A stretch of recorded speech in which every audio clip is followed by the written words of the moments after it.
I'm Buck, this is Jerry, and welcome back to the Jungle Roasts. Today, we're tearing into Apple's shiny new iPhone 17.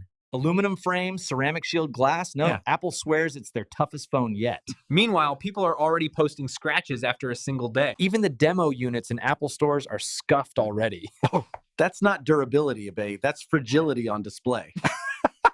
All right, let's move on to the screen, Hesef, Apple's favorite bragging point. This year, it's brighter than ever, apparently. 6.3-inch OLED, 120 hertz HDR, 3,000 nits of brightness. So basically, a pocket flashlight that kills your battery twice as fast. And of course, Apple brags about the always-on display. Yeah, perfect for watching your battery die in real time. All right, let's talk battery life, Tejif. Apple swears it lasts all day. Sure, if your day ends before dinner. Dinner? You're being generous. This thing doesn't even crawl past lunch. By 1 p.m., it's basically a desk ornament. And of course, still no charger in the box. Worst part, every other company copied them. One greedy move, and suddenly the whole industry is selling empty boxes. At this point, Apple should just bundle a power bank with every phone. Please, they'd slap a logo on it, call it the iCharge Pro, and sell it for $200. All right, now let's talk about the cameras. Apple's favorite marketing toy. Every year it's the same. More megapixels, more hype. Dual fusion 48 megapixel cameras live. Apple calls it optical quality zoom. Translation, they just cropped the photo and gave it a fancy name. Don't get me wrong, the photos look fine, but Apple acts like they invent photography every September. All right, enough about the cameras. Let's talk performance. Because apparently, this Year's chip is the fastest one ever again. Apple says the new A19 chip makes it the fastest iPhone ever. Didn't they say that last year? And the year before that? Yeah, fastest ever until it overheats after 20 minutes of gaming. At least you can toast marshmallows on it. Apple always flashes those benchmark charts no one understands. Yeah, real life test. Open TikTok, watch it lag. And now they're bragging about Apple Intelligence. Funny, because half the people buying it don't use their own.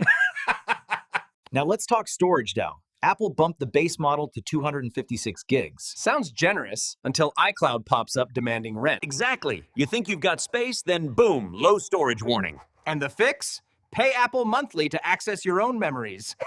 Apple doesn't sell you storage, they sell you anxiety. Yeah, that little pop-up is basically a ransom note. And somehow, people just keep signing up. Apple could charge for breathing and folks would still subscribe. And then there's the price, $1,400 for the base model. $1,400 for a phone that scratches easier than my sunglasses. For that kind of money, you could buy a laptop, a decent camera, and a weekend trip. Instead, people buy a rectangle that panics at pocket lint.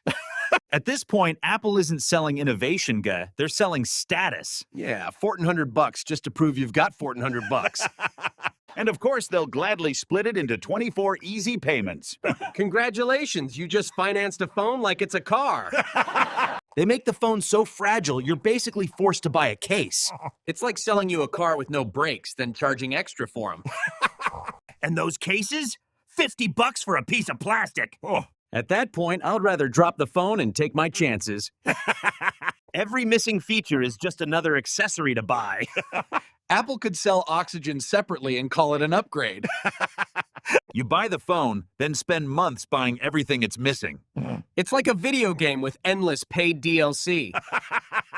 Now let's talk about Apple's favorite trick, marketing buzzwords. Half the keynote sounded like a thesaurus on fire. They brag it's water resistant for 30 minutes. Great, if it falls in a pool, I'll just let it sink. And now they're bragging about an anti-reflective coating.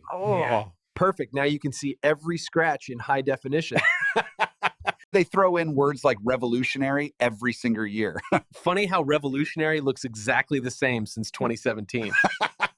It's not about hating Apple. It's about not letting any company charge you double for the same thing every year. That's it for our iPhone 17 roast.